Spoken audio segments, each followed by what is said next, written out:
Hello everyone, welcome back. Happy Monday. Thank you so much for joining me. So if this is your first time here, on Mondays, this is where I tell my subscribers ghost stories that they sent to me here on this email address. Ghosts, aliens, well, weird people. People are strange, you know? Send them right here to this address and they could be read out here on a Monday. This series is very much based on Bailey Saren's Murder Mystery Makeup Mondays, and I will leave a link for her channel down below for you if you don't know who she is already, which I'm very sure you do. So every week I come up with a way to die, and this week I couldn't think of anything. You come up with a reason I died. And I'll pin it. The best one I'll pin in the comments. I'm cheating a little bit today because I've already done my foundation. I actually have makeup on my eyes, but I just want to do a little bit of primer on top. How's it going? Are we in October?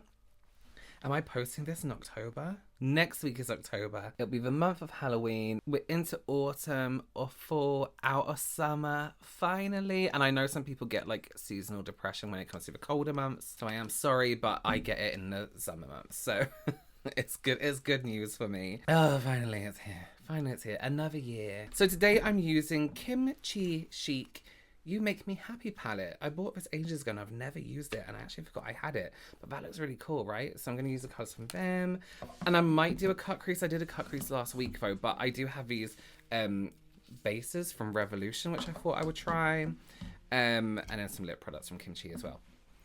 Okay, let's just do it. Our first story today is called My Haunted Experience. Robert, hi. I recently discovered your channel and you are now at my nightly routine for sleepy time, as I love your voice. Thank you. Your content and makeup. I have a story for you that is a bit of a rattlesnake. For you to understand the true depth of fear, a little backstory is needed. So here it goes. In the late 80s, early 90s, I was 17 years old. I was sexually assaulted by someone that was hiding in my home. I had made the decision to move after the incident, for obvious reasons. A friend of my mother's had a house for rent that was currently empty. The rent was surprisingly low, red flag, and fully furnished. I moved in thinking this was a fresh start I needed. I should have kept it moving. The day I moved in, when I first walked through the door, immediately the home smelt stale and had an air of darkness and mildew. I thought nothing of it and began unpacking my things. As I did so, I started to notice that everything looked as though it was untouched from a previous renter. There were dishes still on the kitchen table, and there were used towels on the floor of the upstairs bathroom. They were stiff from having dried while lying there. The walls were classic 70s brown paneling that made everything feel dark and depressing. I noticed that my attitude would change every time I was at home. I would be depressed one minute, full of seething rage the next. I thought it was from the assault and tried to stay away from the house as much as possible. During the days that I would be home, I would often hear intense arguing that sounded muffled from the other rooms. When I would go investigate, nothing. The house had these creepy ass little steps going to the second floor, and they had shag carpet on them, just like the rest of the house. Every night I would sit in bed. The headboard was already in the home, and read to relax before sleep. The bed was actually pretty, with a high wooden headboard. Although there was a large hole in it, you could tell that it was handmade. Now imagine being a young single woman that had already awoken to sexual assault in the middle of the night, hearing the front door open, then slam shut. First time I heard it, I had a full-blown panic attack. Nobody was in the house, it was just me. It took every fibre of my being to get out of bed and look through the house. This became a nightly routine for about a week. On one particular night, it was about 2 a.m. and I woke up to the sound of my front door being kicked in and heavy boots running up and down the stairs. Coming down the hall towards my room, I bolted upright and froze. I heard my bedroom door fly open, but I couldn't see anything in the darkness. About the time it opened, there was an ear-splitting bang right behind my head on the headboard. I can't be 100% sure, but I probably pissed the bed Right then and there, I fumbled for the lamp on the side of my bed and clicked it on. Nothing. The room was empty and the door was closed. I chalked it up to a bad dream and decided to try and go back to sleep, but I couldn't. The next night, same thing. Well, there was not going to be a third night. I drove over to my landlord's home to return the key, and she asked why I was moving out. She had a look on her face like she knew the answer. I told her what happened, and she dropped her shoulders, sighed, and asked me to take a seat on her couch. She told me the house had belonged to her sister and brother-in-law. She acquired the house upon her sister's death. Her sister had been in an extremely abusive marriage, and her husband was a very jealous man. He worked first shift at the plant where he and his co-workers used to joke that his wife could have her boyfriend over while he was at work. They did this nightly, and he would come home and beat her. One night while he was at work, they really went in on him and had him all worked up on their break. When the break was over, they returned to their positions, but her brother-in-law left through a different door and drove home in a rage. When he arrived home, the bedroom light was on, and this fueled the rage because it was 2 a.m. and he thought the only reason she would be awake was because her lover was with her. He kicked open the door, ran up the steps, kicked in their bedroom door, thinking he was going to catch her red-handed with her lover. He had his gun in hand and shot her in the head, then shot himself. She was not with her lover. She was propped up on pillows, reading a book. My landlord told me that they kept the house exactly as it was the night it happened, except if they had out-of-town family come in, they stayed there, and that is why there were dishes and towels on the floor from the other family that had spent the night and left due to the activity. She says she never went in the home and thought about selling. I chose to stay in the home. I went home that afternoon and told the presence that the woman was welcome to stay, but he must leave, or I would have his ass exercised to hell, where he belongs. I told him he had no power here and to leave. Although they had already removed the mattress and the box springs right after the incident, I chose to remove the frame and paint the rooms. After that, there was a lightness that filled the home, a freshness to the air that felt like she was finally living the life she wanted, even though it was after her death.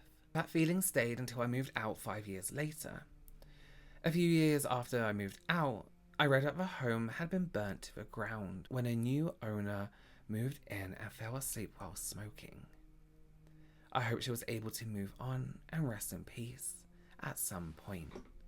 Thank you for reading my experience. Thank you so much for sharing. That is a really sad story, and I mean, there's so much to that story that we can go into. But like you said, I hope that she moved on at some point. But thank you so much for sharing your experience with us. I really greatly, truly appreciate it. Thank you.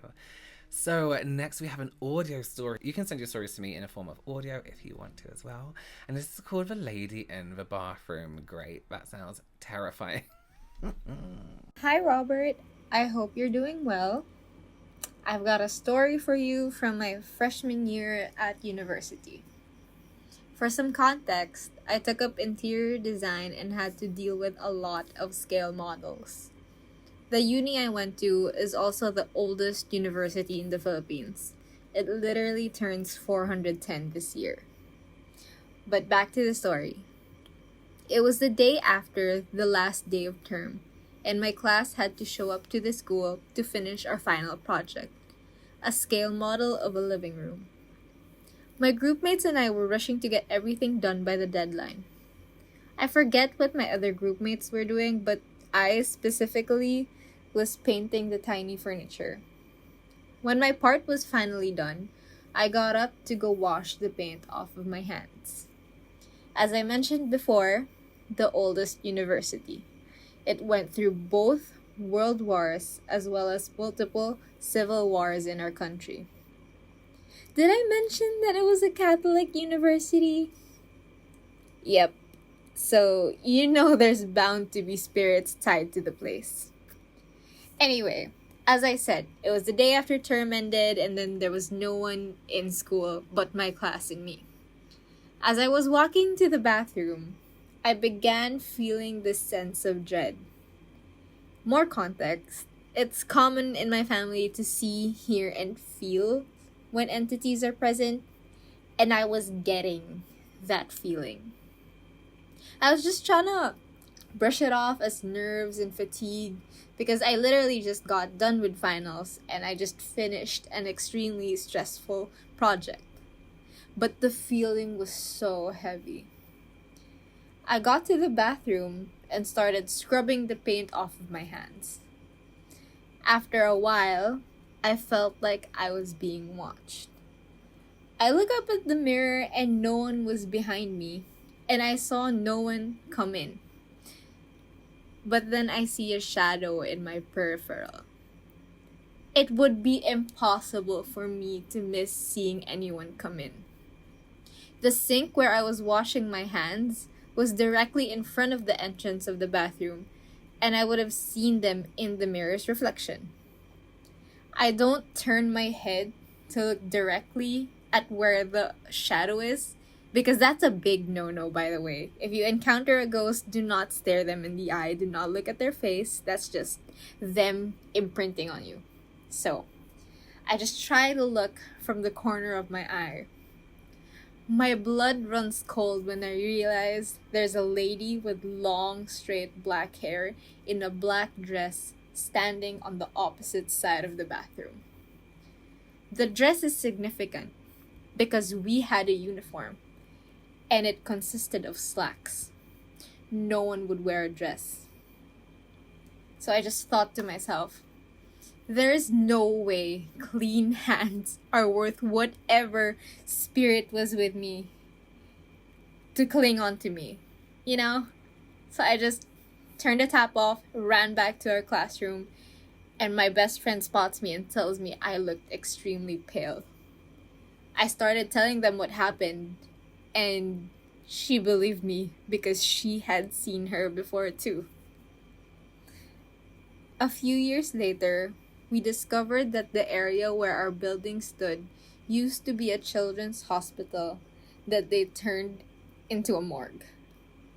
So, there's a lot more stories about my building, specifically, and even more about the university. I hope you enjoyed my little story, and I can't wait to see how you died this episode. Love you! Thank you so much. Sorry to disappoint with my death this week.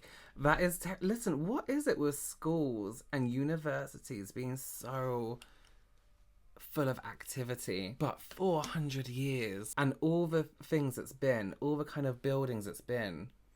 Imagine the kind of stuff that could have gone down in 400 years. That is terrifying. Oh, I don't know again. I fucked up my cut crease again. Thank you so much for your story. I did it again this week. I fucked up my cut crease, so I'm just going to do something else. Okay, our next story is called My Son's Friend, Jamie.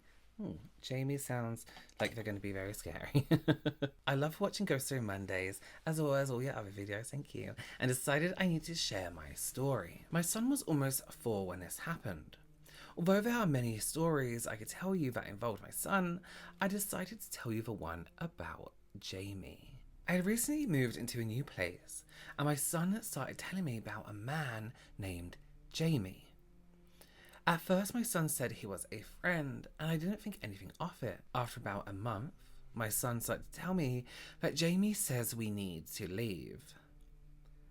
After about the 3rd time he told me this, I just told him to tell Jamie that this is our house, and we would not be leaving. One night, my son came down with a horrible flu, and it had almost been 24 hours of him not wanting to eat anything.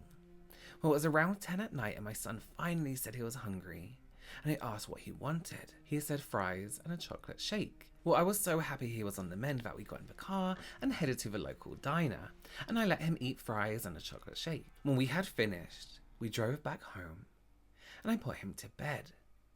As soon as I closed his bedroom door, I could smell something burning. I looked everywhere to try and find what was burning, all the electrical components, the appliances, and nothing. I finally came to my bedroom, which was at the other side of the house, and opened my door and turned on the light. As soon as I turned on a light, there were instant flames. There was a t-shirt over my light fixture that I had not put there, and it just burst into flames. I quickly put it out and sat on the floor in utter shock. The next morning, my son asked if we were moving yet. I said no, why would we move? Jamie said he told you himself last night to move out. All I could think of was the fire and how did that shirt get there?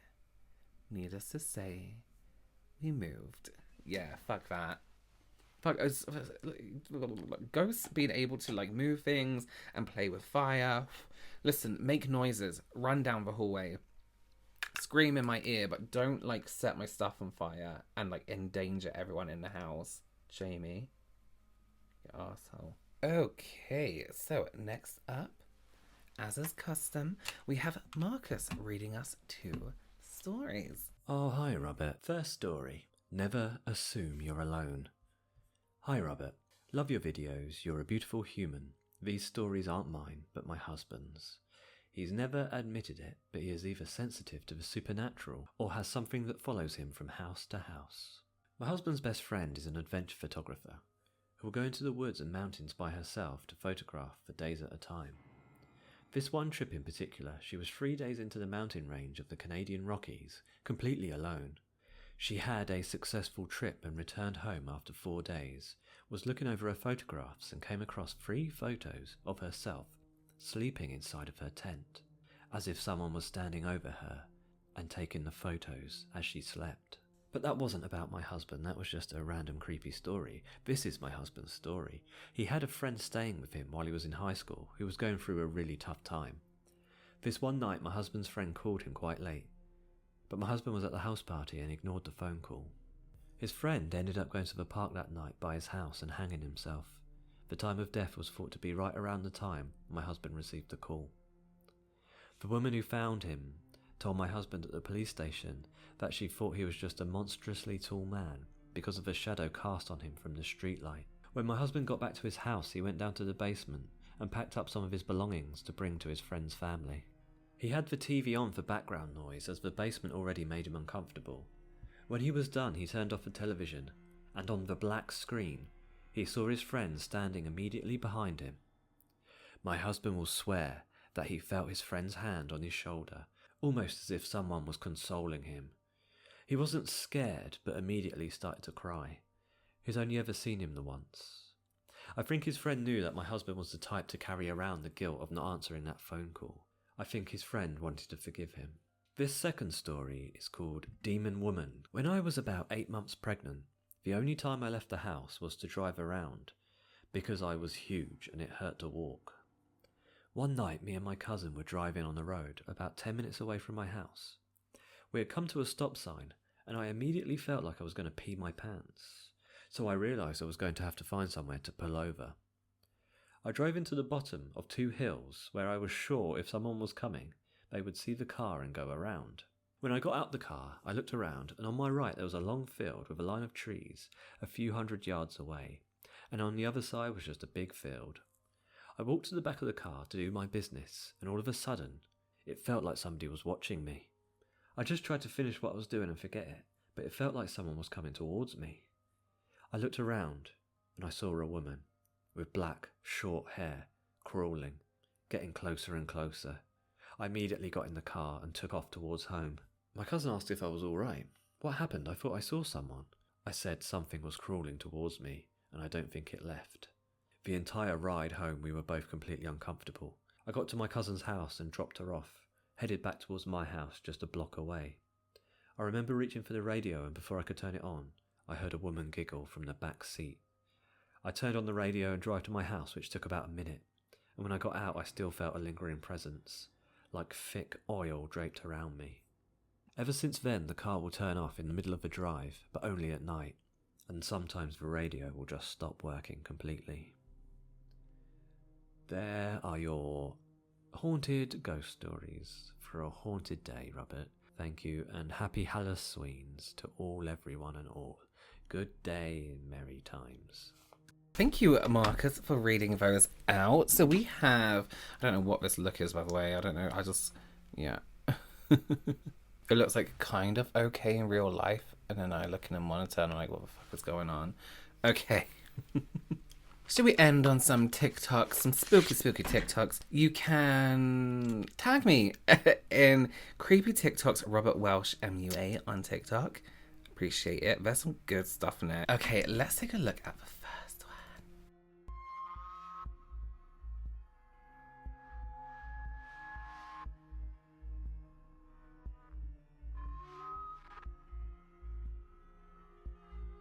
one. Okay. Kids just standing around doing nothing is creepy as hell. What would you do if you woke up, say you had a kid in it, or a dog, or a cat, and they're just standing looking and didn't say anything when you said anything to? I would be terrified. Let's hope she's just sleepwalking. Hey, I'm just gonna balance that lash on because I'm just gonna take it off again in a few seconds. Lily, come here. Lily, who are you playing with? What are you doing? What? Wait, I need to watch that again. Lily, come here. Lily, who are you playing with? What are you doing? What? So that shadow walks in front of her into the other room. I need to watch that again. That is creepy, and it's taller. One more time. Lily, come here. Lily, who are you playing with? No, thank you. That is terrifying. Okay. Well, this is this week's look. I don't know what this was. I don't think I'm going to post this anywhere because I don't really like it. Thank you so much for joining me. Like I said, you can go ahead and send your stories right here to this email address. Videos of you. Not just any random video of you, like a ghost one. Just send it right here. Thank you so much again for joining me. And I will see you very, very soon. Bye.